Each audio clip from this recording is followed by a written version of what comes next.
श्री गणेशाय नमः। ओम श्री सीतारामचंद्राभ्याम नमः।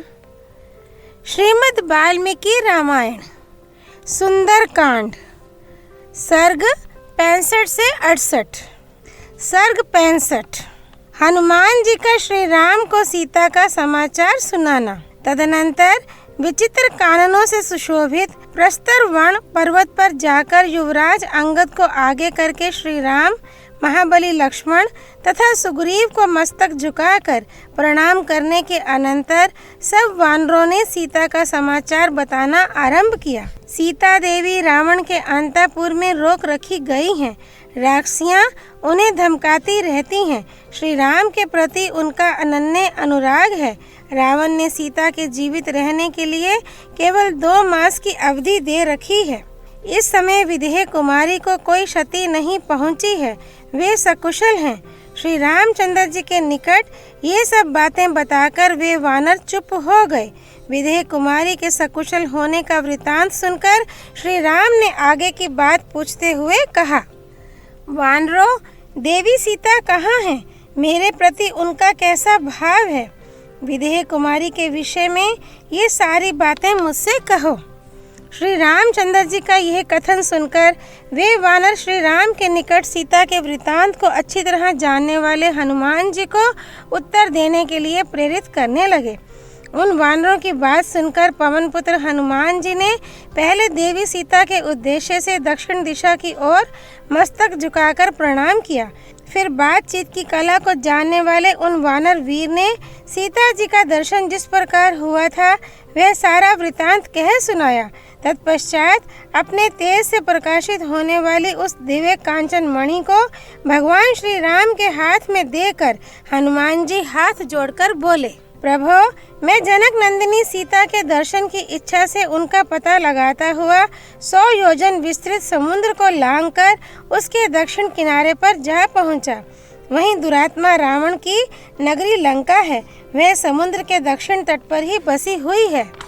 श्री राम, लंका में पहुंचकर मैंने रावण के अंतःपुर में परमदा वन के भीतर राक्षसियों के बीच में बैठी हुई सती साध्वी सुंदरी देवी सीता का दर्शन किया। वे अपनी सारी अभिलाषाओं को आप में ही केंद्रित करके किसी तरह जीवन धारण कर रही हैं। विकराल रूप वाली राक्षसियां उनकी रखवाली करती हैं और बारंबार उन्हें डांटती फटकारती रहती हैं। वीरवर, देवी सीता आपके साथ सुख भोगने के योग्य हैं, परंतु इस समय बड़े दुख से दिन बिता रही हैं।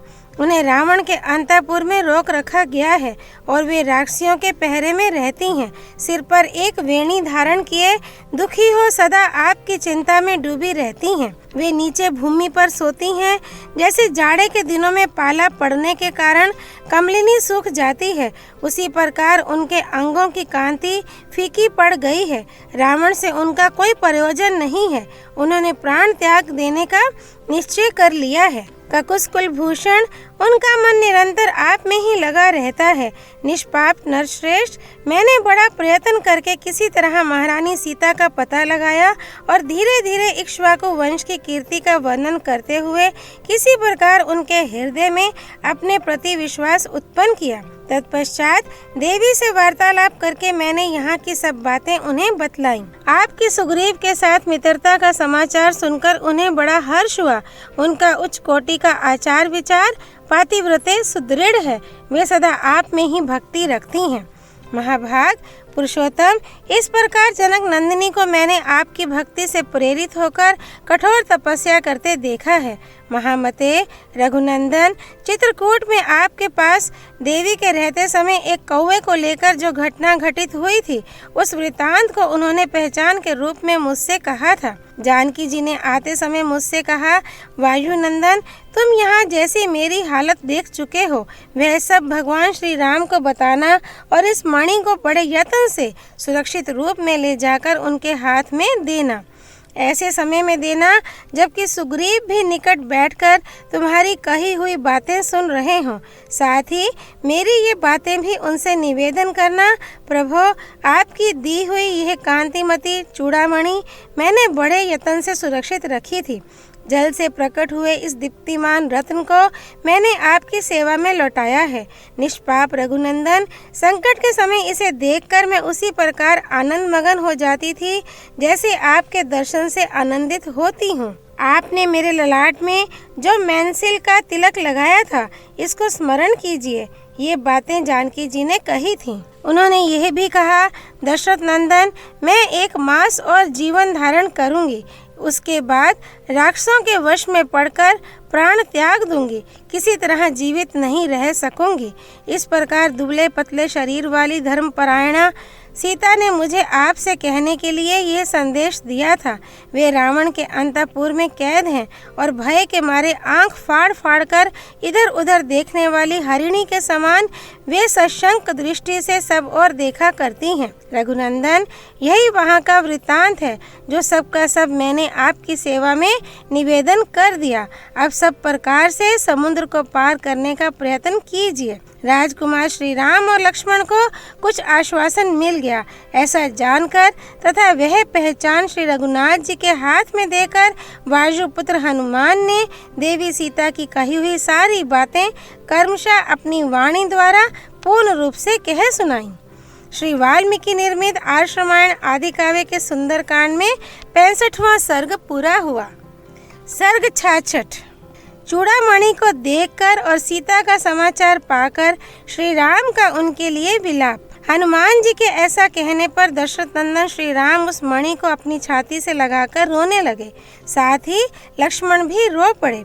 उस श्रेष्ठ मणि की ओर देखकर शोक से व्याकुल हुए श्री रघुनाथ जी अपने दोनों नेत्रों में आंसू भरकर सुग्रीव से इस प्रकार बोले, मित्र, जैसे वत्सला धेनु अपने बछड़े के स्नेह से थनों से दूध झरने लगती है, उसी प्रकार इस उत्तम मणि को देखकर आज मेरा हृदय भी द्रवीभूत हो रहा है। मेरे ससुर राजा जनक ने विवाह के समय वैदेही को यह मणि रत्न दिया था, जो उसके मस्तक पर आबद्ध होकर बड़ी शोभा पाता था। जल से प्रकट हुई यह मणि श्रेष्ठ देवताओं द्वारा पूजित है। किसी यज्ञ में बहुत संतुष्ट हुए बुद्धिमान इंद्र ने राजा जनक को यह मणि दी थी। स्वामी, इस मणि रत्न का दर्शन करके आज मुझे मानो अपने पूज्य पिता का और विदेह राज महाराज जनक का भी दर्शन मिल गया हो, ऐसा अनुभव हो रहा है। यह मणि सदा मेरी प्रिया सीता के सीमंत पर शोभा पाती थी। आज इसे देखकर ऐसा जान पड़ता है मानो सीता ही मुझे मिल गई।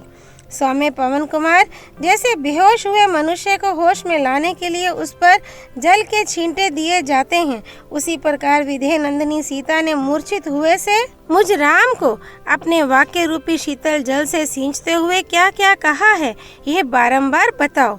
अब वे लक्ष्मण से बोले, सुमित्रा नंदन, सीता के यहाँ आए बिना ही जो जल से उत्पन्न हुई इस मणि को मैं देख रहा हूँ, इससे बढ़कर दुख की बात और क्या हो सकती है।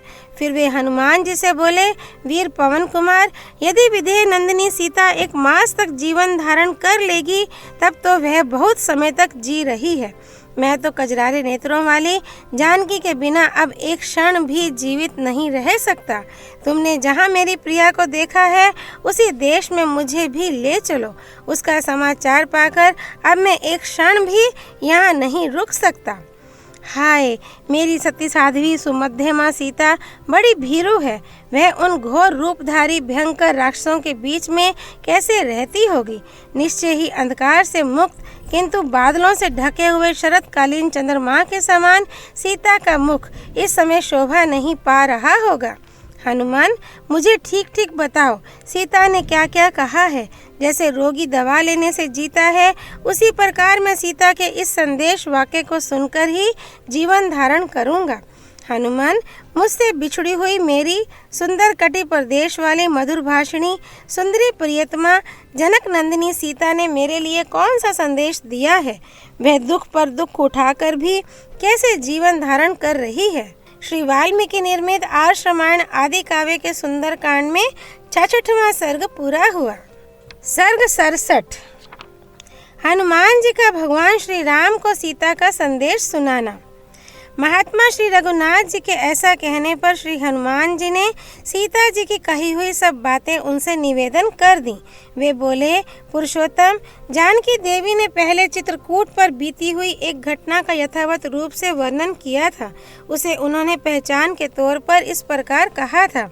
पहले चित्रकूट में कभी जानकी देवी आपके साथ सुखपूर्वक सोई थी। वे सोकर आपसे पहले उठ गईं। उस समय किसी कौवे ने सहसा उड़कर उनकी छाती में चोंच मार दी। भर्ताग्रज, आप लोग बारी बारी से एक दूसरे के अंक में सिर रखकर सोते थे।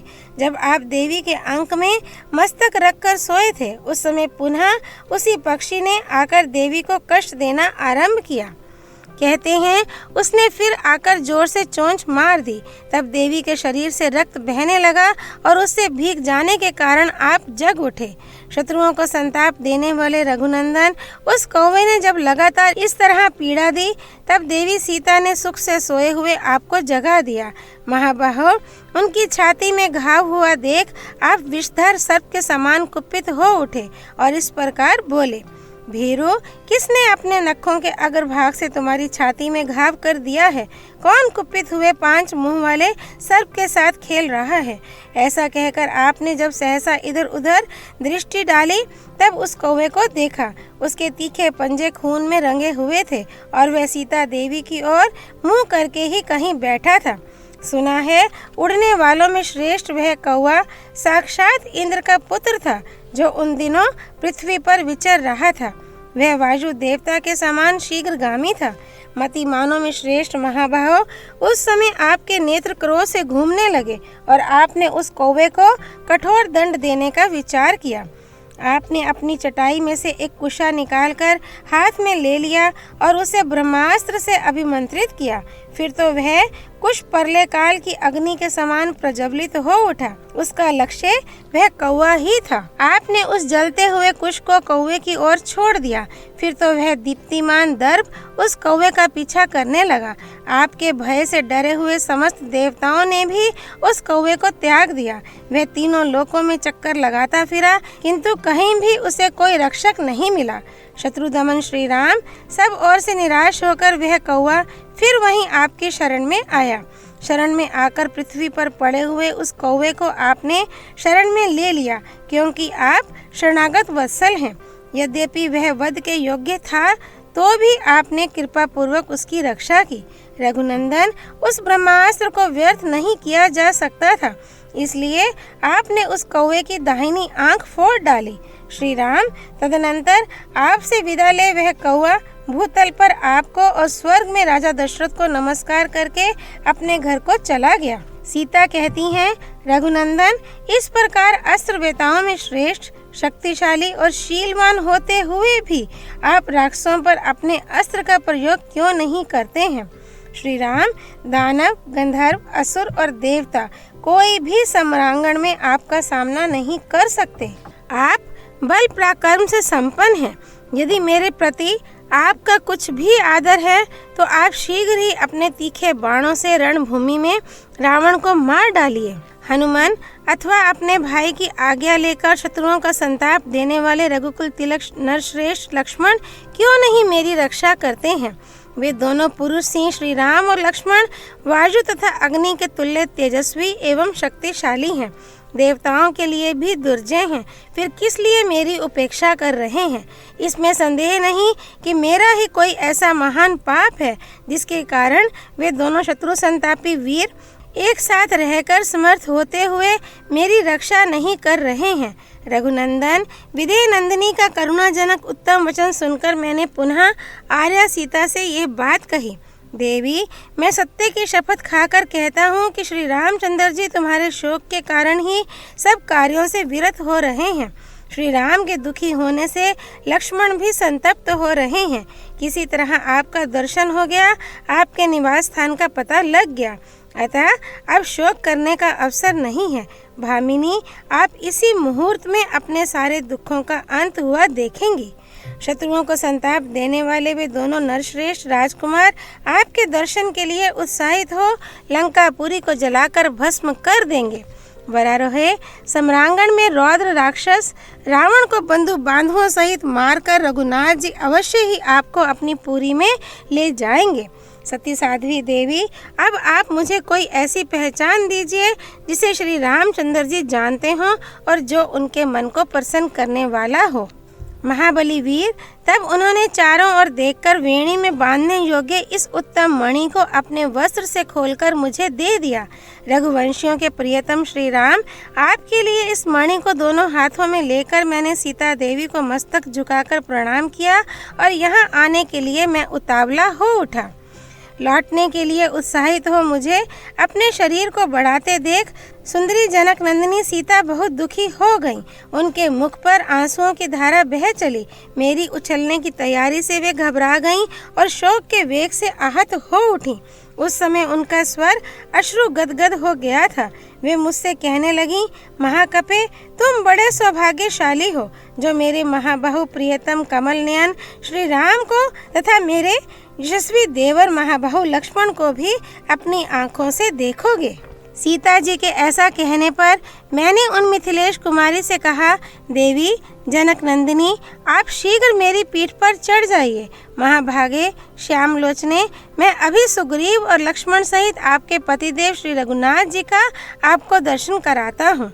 ये सुनकर सीता देवी मुझसे बोली, महाकपे वानर शिरोमणे, मेरा यह धर्म नहीं है कि मैं अपने वश में होती हुई भी स्वेच्छा से तुम्हारी पीठ का आश्रय लूं।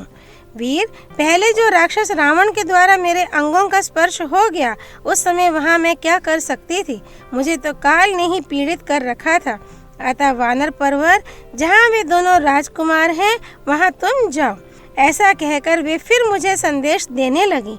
हनुमान सिंह के समान पराक्रमी उन दोनों भाई श्री राम और लक्ष्मण से, मंत्रियों सहित सुग्रीव से तथा अन्य सब लोगों से भी मेरा कुशल समाचार कहना और उनका पूछना। तुम वहाँ ऐसी बात कहना जिससे महाबाहु रघुनाथ जी इस दुख सागर से मेरा उद्धार करें। वानरों के प्रमुख वीर, मेरे इस तीव्र शोक वेग को तथा इन राक्षसों द्वारा जो मुझे डराया धमकाया जाता है, इसको भी उन श्री रामचंद्र जी के पास जाकर कहना। तुम्हारा मार्ग मंगलमय हो। नरेश्वर, आपकी प्रियतमा संयमशीला आर्या सीता ने बड़े विषाद के साथ ये सारी बातें कही हैं। मेरी कही हुई इन सब बातों पर विचार करके आप विश्वास करें कि सती शिरोमणि सीता सकुशल हैं। श्री वाल्मीकि निर्मित आर्ष रामायण आदि काव्य के सुंदर कांड में 67वां सर्ग पूरा हुआ। सर्ग 68। हनुमान जी का सीता के संदेह और अपने द्वारा उनके निवारण का वृतांत बताना। पुरुष सिंह रघुनंदन, आपके प्रति स्नेह और सौहार्द के कारण देवी सीता ने मेरा सत्कार करके जाने के लिए उतावले हुए मुझसे पुनः ये उत्तम बात कही। पवन कुमार, तुम दशरथ नंदन भगवान श्री राम से अनेक प्रकार से ऐसी बातें कहना जिससे वे सम्रांगण में शीघ्र ही रावण का वध करके मुझे प्राप्त कर लें। शत्रुओं का दमन करने वाले वीर, यदि तुम ठीक समझो तो यहाँ किसी गुप्त स्थान में एक दिन के लिए ठहर जाओ। आज विश्राम करके कल सवेरे यहाँ से चले जाना।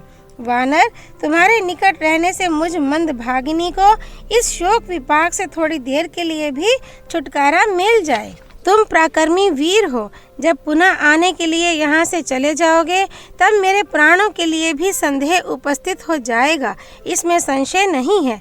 तुम्हें ना देखने से होने वाला शोक दुख पर दुख उठाने से पराभव तथा दुर्गति में पड़ी हुई मुझ दुखिया को और भी संताप देता रहेगा। वीर वानरराज, मेरे सामने यह महान संदेह सा खड़ा हो गया है कि तुम जिनके सहायक हो, उन वानरों और भालुओं के होते हुए भी रीछों और वानरों की ये सेनाएं तथा वे दोनों राजकुमार श्री राम और लक्ष्मण इस अपार पारावार को कैसे पार करेंगे। निष्पाप पवन कुमार, तीन ही भूतों में इस समुद्र को लांघने की शक्ति देखी जाती है, विनता नंदन गरुड़ में, वायु देवता में और तुम में। वीर, जब इस प्रकार इस कार्य का साधन दुष्कर हो गया है तब इसकी सिद्धि के लिए तुम कौन सा समाधान उपाय देखते हो? कार्य सिद्धि के उपाय जानने वालों में तुम श्रेष्ठ हो, अतः मेरी बात का उत्तर दो। विपक्षी वीरों का नाश करने वाले कपिश्रेष्ठ, इसमें संदेह नहीं कि इस कार्य की सिद्धि के लिए तुम अकेले ही बहुत हो, तथापि तुम्हारे बल का ये उद्रेक तुम्हारे लिए ही यश की वृद्धि करने वाला होगा, श्री राम के लिए नहीं। यदि श्री राम अपनी संपूर्ण सेना के साथ यहाँ आकर युद्ध में रावण को मार डालें और विजयी होकर मुझे अपनी पुरी को ले चलें, तो ये उनके लिए यश की वृद्धि करने वाला होगा। जिस प्रकार राक्षस रावण ने वीरवर भगवान श्री राम के भय से ही उनके सामने न जाकर छल पूर्वक वन से मेरा अपहरण किया था, उस तरह श्री रघुनाथ जी को मुझे नहीं प्राप्त करना चाहिए। वे रावण को मार कर ही मुझे ले चलें। शत्रु सेना का संहार करने वाले ककुसकुल भूषण श्री राम यदि अपने सैनिकों द्वारा लंका को पददलित करके मुझे अपने साथ ले जाएं, तो ये उनके योग्य पराक्रम होगा। महात्मा श्री राम संग्राम में शौर्य प्रकट करने वाले हैं, अतः जिस प्रकार उनके अनुरूप पराक्रम प्रकट हो सके वैसा ही उपाय तुम करो। सीता देवी के उस अभिप्राय युक्त, विनयपूर्ण और युक्ति संगत वचन को सुनकर अंत में मैंने उन्हें इस प्रकार उत्तर दिया। देवी, वानर और भालुओं की सेना के स्वामी कपिश्रेष्ठ सुग्रीव बड़े शक्तिशाली हैं। वे आपका उद्धार करने के लिए दृढ़ निश्चय कर चुके हैं। उनके पास पराक्रमी, शक्तिशाली और महाबली वानर हैं, जो मन के संकल्प के समान तीव्र गति से चलते हैं। वे सबके सब सदा उनकी आज्ञा के अधीन रहते हैं। नीचे, ऊपर और अगल बगल में कहीं भी उनकी गति नहीं रुकती है। वे अमित तेजस्वी वानर बड़े से बड़े कार्य आ पड़ने पर भी कभी शिथिल नहीं होते हैं। वायुमार्ग, आकाश का अनुसरण करने वाले उन महाभाग बलवान वानरों ने अनेक बार इस पृथ्वी की परिक्रमा की है। वहाँ मुझसे बढ़कर तथा मेरे समान शक्तिशाली बहुत से वानर हैं। सुग्रीव के पास कोई ऐसा वानर नहीं है जो मुझसे किसी बात में कम हो। जब मैं ही यहाँ आ गया, तब फिर उन महाबली वानरों के आने में क्या संदेह हो सकता है। आप जानती होंगी कि दूत या धावन बनकर वे लोग भेजे जाते हैं जो निम्न श्रेणी के होते हैं, अच्छी श्रेणी के लोग नहीं भेजे जाते। अतः देवी, अब संताप करने की आवश्यकता नहीं है। आपका मानसिक दुख दूर हो जाना चाहिए। वे वानर युद्धपति एक ही छलांग में लंका में पहुंच जाएंगे। महाभागे, वे पुरुष सिंह श्री राम और लक्ष्मण भी उद्याचल पर उदित होने वाले चंद्रमा और सूर्य की भांति मेरी पीठ पर बैठकर आपके पास आ जाएंगे। आप शीघ्र ही देखेंगी कि सिंह के समान पराक्रमी शत्रुनाशक श्री राम और लक्ष्मण हाथ में धनुष लिए लंका के द्वार पर आ पहुँचे हैं। नख और दाढ़ें ही जिनके आयुध हैं, जो सिंह और बाघ के समान पराक्रमी हैं, तथा बड़े बड़े गजराजों के समान जिनकी विशाल काया है, उन वीर वानरों को आप शीघ्र ही यहाँ एकत्र हुआ देखेंगी। लंकावर्ती मल्य पर्वत के शिखरों पर पहाड़ों और मेघों के समान विशाल शरीर वाले प्रधान वानर आकर गर्जना करेंगे और आप शीघ्र ही उनका सिंहनाद सुनेंगी। आपको जल्दी ही ये देखने का भी सौभाग्य प्राप्त होगा कि शत्रुओं का दमन करने वाले श्री रघुनाथ जी वनवास की अवधि पूरी करके आपके साथ अयोध्या में जाकर वहाँ के राज्य पर अभिषिक्त हो गए हैं। आपके अत्यंत शोक से बहुत ही पीड़ित होने पर भी जिनकी वाणी में कभी दीनता नहीं आने पाती, उन मिथिलेश कुमारी को जब मैंने प्रिय एवं मंगलमय वचनों द्वारा सांत्वना देकर प्रसन्न किया, तब उनके मन को कुछ शांति मिली। श्री वाल्मीकि निर्मित आर्ष रामायण आदि काव्य के सुंदरकांड में 68वां सर्ग पूरा हुआ। सुंदरकांड संपूर्णम। सियापति रामचंद्र की जय। राम भक्त श्री हनुमान जी की जय। राम जन्मभूमि अयोध्यापुरी धाम की जय। सरयू नदी की जय। माँ गौरीपति देवों के देव महादेव भगवान शिव शंकर की जय। श्रीमद् वाल्मीकि रामायण की जय। महर्षि वाल्मीकि मुनि की जय। श्री हरि अर्पणमस्तु।